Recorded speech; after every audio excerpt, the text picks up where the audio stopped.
ધોરણ 11 આપણે વિષય ભૂગોળ એના વિશે અભ્યાસ કરીશું. ચેપ્ટર 2 પૃથ્વીનો ઉદ્ભવ અને ઉત્ક્રાંતિ.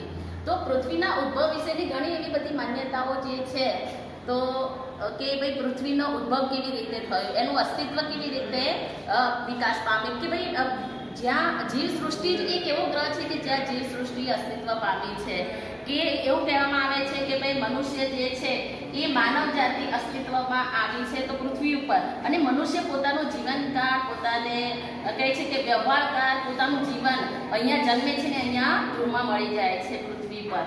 તો ત્યાં ઘણા બધા કહે છે કે ક્ષેત્રોમાં ઘણો બધી પ્રગતિ થઈ છે, વિકાસ પામ્યો છે, વિજ્ઞાન ક્ષેત્રે પણ ઘણો વિકાસ થયો છે.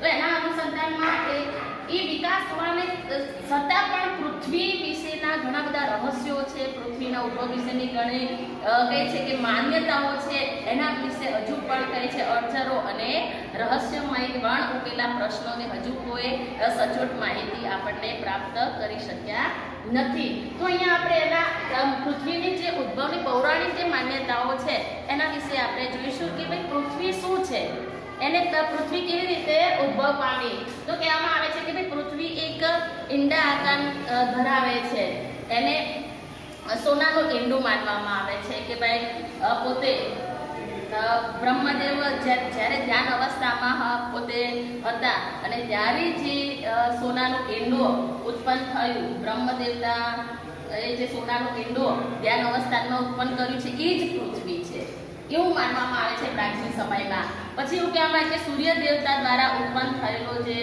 કહે છે કે જે ઈંડુ આકારનો જે આકાર જે ગ્રહ જે છે એ સૂર્ય દેવતા દ્વારા ઉત્પન્ન થયેલું ઈંડુ એટલે કે પૃથ્વી છે એવી પણ માન્યતા રહેલી છે. અને હિન્દુ ધર્મમાં એ જે ઈંડા આકાર તરીકે દેવતાઓએ બ્રહ્મ દેવતાઓ સૂર્ય દેવતાઓ દ્વારા ઉત્પન્ન થયેલી છે એવું માનવામાં. ત્યાં અનેક દેશોમાં પણ આવી માન્યતાઓ છે કે પોતાના અહીંયા જોઈએ કે સ્કેન્ડિનેવિયાના દેશો જે છે, સ્વીડન છે, તો એ લોકો કહે છે કે ભાઈ જે પૃથ્વી એક જે છે ઢાલ છે, કે એક વૃક્ષની ઉપરનું જે આવરણ જે છે એ કહીએ ને કે સ્વર્ગ છે, અને પૃથ્વીની નીચેનો જે પાતાળનો જે મૂળ ભાગ વૃક્ષનો જે છે એ વૃક્ષના મૂળ ભાગને પાતાળ કહે કે એટલે કે પૃથ્વી છે એવું માનવામાં કે ઢાલ તરીકે પોતે પૃથ્વીને માનવામાં આવે છે કે ભાઈ પૃથ્વી એ ઢાલ છે કે જે વૃક્ષ પર ટકેલી છે, અને એ વૃક્ષ ઉપર ટકેલી ઢાલ ઉપર એક ઈંડાકાર અર્ધગોળાકાર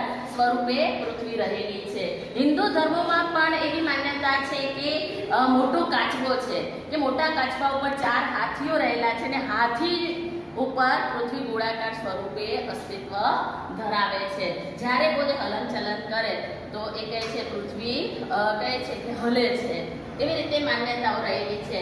પછી ઘણા હિન્દુ ધર્મમાં એવી માન્યતાઓ રહેલી છે કે ભાઈ રાક્ષસ પ્રચંડ એક રાક્ષસ જ્યારે પોતે નિંદ્રા અવસ્થામાં છે અને જો એ રાક્ષસની પીઠ પાછળ કહે છે મજબૂત પીઠ પાછળ વાસા પાછળ આ પૃથ્વી રહેલી છે, અને જો રાક્ષસ અત્યાર સુધી સુપ્ત અવસ્થામાં છે પરંતુ કહે છે સુસુપ્ત અવસ્થામાં છે, જો એ જાગ્રત અવસ્થામાં થાય એટલે પૃથ્વી ડોલવા લાગે છે એટલે કે ભૂકંપ આવે છે. આવી માન્યતાઓ રહેલી છે. એની સાથે આપણે હિન્દુ ધર્મમાં જોઈએ કે પૂર્વજોનું માન્યતા એવું છે કે એવું છે કે શેષનાગના મસ્તક ઉપર પૃથ્વી કહે છે ટકેલી છે. જ્યારે શેષનાગ કહે છે કે પોતાનું માથું ધૂણાવે છે તો પૃથ્વી ડોલે છે, કે ભૂકંપની સ્થિતિ અનુભવે છે. તો આ બધી માન્યતાઓ છે. તો આપણે ઘણા સમયથી કહે છે કે માન્યતાઓ બીજા દેશોમાંથી લઈને અત્યારના અને અબજો વર્ષ પહેલા પણ આનું અસ્તિત્વ પૃથ્વી ઉપર કહે છે કે પૃથ્વીનો ઉદ્ભવ થયો છે. તો એના અનુસંધાન ઘણા બધા દેશોએ એની માન્યતાઓ રજૂ કરેલી છે. તો 4.5 અબજ પૂર્વે આનો ઉદ્ભવ થયાનું માનવામાં આવે છે. તો આ ઉદ્ભવ અને એના વિવિધ સિદ્ધાંતો વિશે આપણે ચર્ચા કરીશું કે પૃથ્વીનો આ ઉદ્ભવ થયો છે. તો ઘણા બધા જે કહે છે કે તત્વવેત્તાઓ છે, ભૂગોળવિદોએ છે, એની ઉત્કલ્પનાઓ આપે છે, પોતાના સિદ્ધાંતો આપે છે કે પૃથ્વીનો ઉદ્ભવ કેવી રીતે થયો. તો એના અનુસંધાનમાં 3 ઉત્કલ્પનાઓ આપેલી છે. જે કહે ને કે ભૂગોળવિદોએ પોતાનું સંશોધન કર્યું છે, પોતાની સંશોધનના આધારે સિદ્ધાંતો રજૂ કર્યા છે. તો એમાં 3 ઉત્કલ્પનાઓ આપી છે. તો એ ઉત્કલ્પનાઓ જોઈએ કે ભાઈ પૃથ્વીનો ઉદ્ભવ કેવી રીતે થયો. તો કહે છે કે પૃથ્વી એક તારક ઉત્કલ્પના એટલે કે એક તારામાંથી ઉત્પન્ન થયેલું જે ગ્રહ છે એ પૃથ્વી છે. પૃથ્વીનો ઉદ્ભવ એક તારામાંથી થયો છે એવું માનવામાં આવે છે. ઉત્કલ્પના આપણે કહીએ કે સંભાવના બાંધવી, આપણે આમાં કહીએ શાબ્દિક ભાષામાં ઉત્કલ્પનાને સમજીએ કે ભાઈ સંભાવના બાંધતો જે શબ્દ આપણે વાપરતા હોઈએ એને ઉત્કલ્પનાઓ કહેતા હોઈએ છીએ. તો અહીંયા કહે છે કે ભાઈ ભૂગોળવિદ એવું કહે છે કે એક તારામાંથી જે ઉત્પન્ન થયેલો જે ગ્રહ જે છે એ પૃથ્વી છે. તો એ રીતે એનો ઉદ્ભવ થયો એવું માનવામાં આવે છે. જ્યારે દ્વૈત તારક યાની યુગ્મ તારક ઉત્કલ્પના એટલે કે બે તારા જ્યારે અથડાયા હતા અને જે ગ્રહ ઉત્પન્ન થયો એ પૃથ્વી ગ્રહ છે. એટલે કે બે તારાઓના અથડાવાથી જે ગ્રહ ઉત્પન્ન થાય છે તે દ્વૈતારક ઉત્કલ્પના તરીકે ઓળખવામાં આવે છે. તો બે તારાઓ અથડાવાના કારણે જે ગ્રહ ઉત્પન્ન થયો, જે પદાર્થો છૂટા પડીને એ ગ્રહ બને છે એ પૃથ્વી છે. તો એ રીતે એનો ઉદ્ભવ થયો માનવામાં આવે છે. જ્યારે ત્રીજી ઉત્કલ્પના એવું કહે છે કે વાયુવીય ધૂળી વાદળ પર આધારિત ઉત્કલ્પનાઓ, એટલે કે સૌર પરિવાર સૂર્યની આસપાસ જે ગ્રહો રહેલા છે તો એમાં કહે છે કે વાયુ અને ધૂળના વાદળો એ જે પદાર્થો કહે છે ભેગા થઈને જે ગ્રહ બન્યો છે એ છે પૃથ્વી. એ રીતે કહે છે કે પૃથ્વી છે. એટલે કે વાયુ અને વાદળોનો જે બનેલો જે સૌર પરિવારનો એક ગ્રહ બન્યો છે કે પૃથ્વી. તો એને જ્યાં પૃથ્વી પર જે જીવન સૃષ્ટિ અસ્તિત્વ પામી છે એવા ગ્રહને વાયુવીય ધૂળીય વાદળ પર આધારિત ઉત્કલ્પના આપીને પૃથ્વીના ઉદ્ભવ વિશેની માહિતી એટલે કે સિદ્ધાંત રજૂ કરેલો છે. વિજ્ઞાની અને તત્વવેત્તાઓએ ઉત્કલ્પનાઓ આપી છે. તો એમાં આપણે 3 ઉત્કલ્પનાઓની વાત કરી હતી. તો એમાં જોઈએ એક તારક ઉત્કલ્પનાઓ. તો એમાં પેટા ઉત્કલ્પનાઓ છે કે વાયુવીય રાશિય ઉત્કલ્પના, જેમાં જર્મન તત્વજ્ઞ ઇમેન્યુઅલ કાન્ટ નામના જે તત્વજ્ઞ છે એને 1755માં આપણને વાયુવીય રાશિય ઉત્કલ્પનાની ભેટ આપી.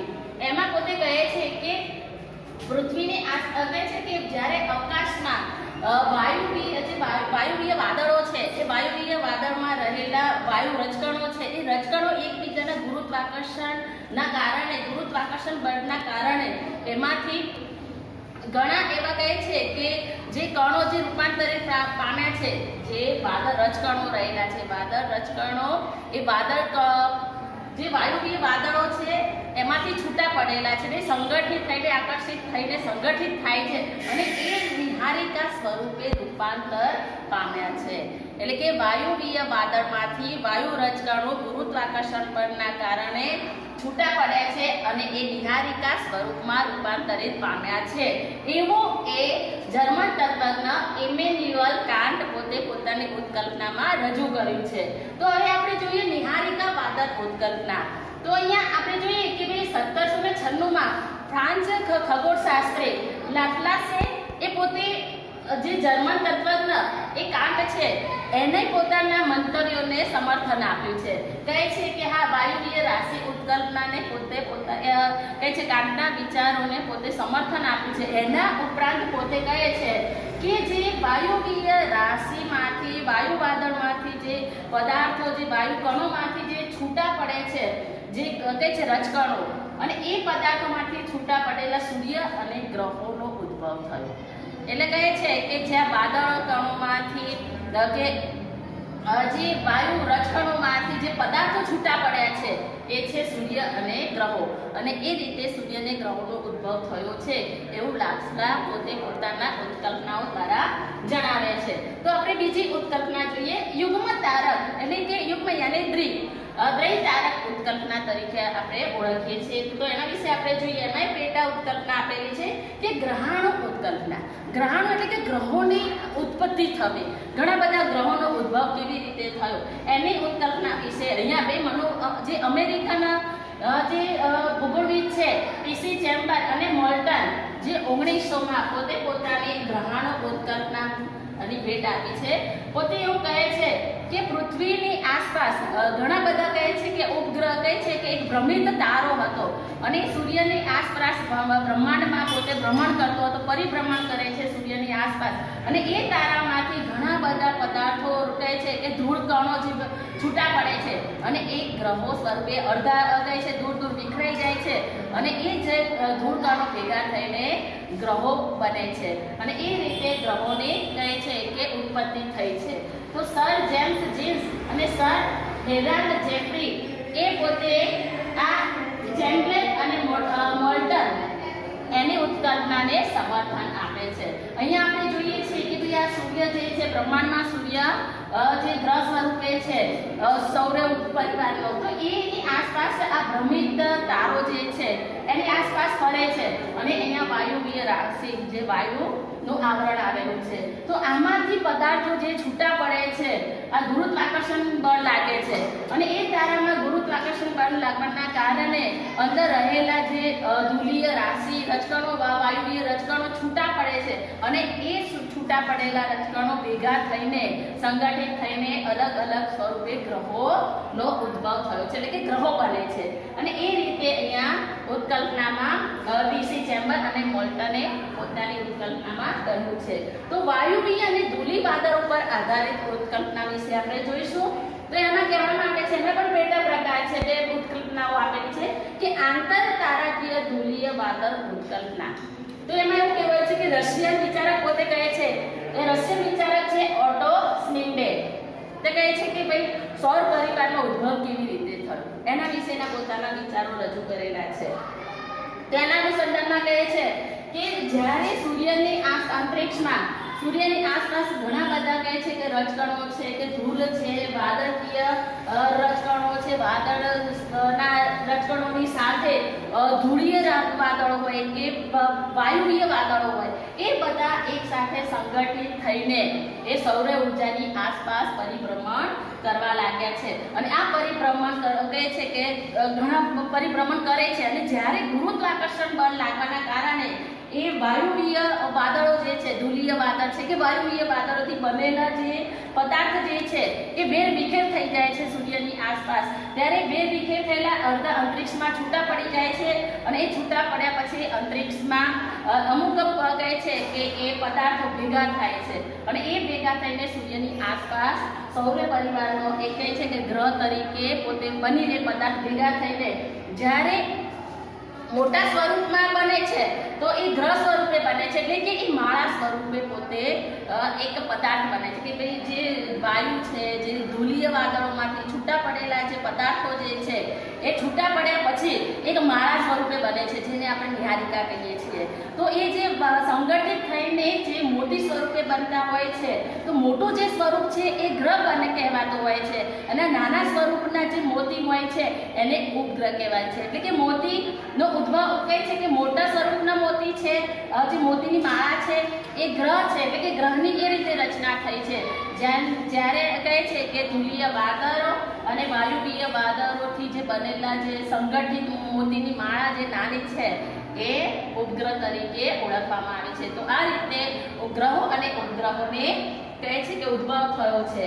તો 10 કરોડ વર્ષ પહેલા આ રીતે ગ્રહો અને ઉપગ્રહોને કહે છે કે રચના થઈ હોય એવું માનવામાં આવે છે. તો અહીંયા આકૃતિમાં આપેલું છે કે ભાઈ આ રીતે ધૂલીય વાદળો છે, રજકણો જે છે સૂર્યની આસપાસ તાસક સ્વરૂપમાં ચપટા કે સપાટ સ્વરૂપમાં તાસક સ્વરૂપે એ સૂર્યની આસપાસ પરિભ્રમણ કરે છે. ગુરુત્વાકર્ષણ બળ લાગવાના કારણે આમાંથી ઘણા પદાર્થો છૂટા પડે છે અને એ ગ્રહો અને ઉપગ્રહ તરીકે કહે છે કે અસ્તિત્વમાં આવ્યા છે. તો અહીંયા આપણે ઉત્કલ્પનાઓ વિશેની ચર્ચા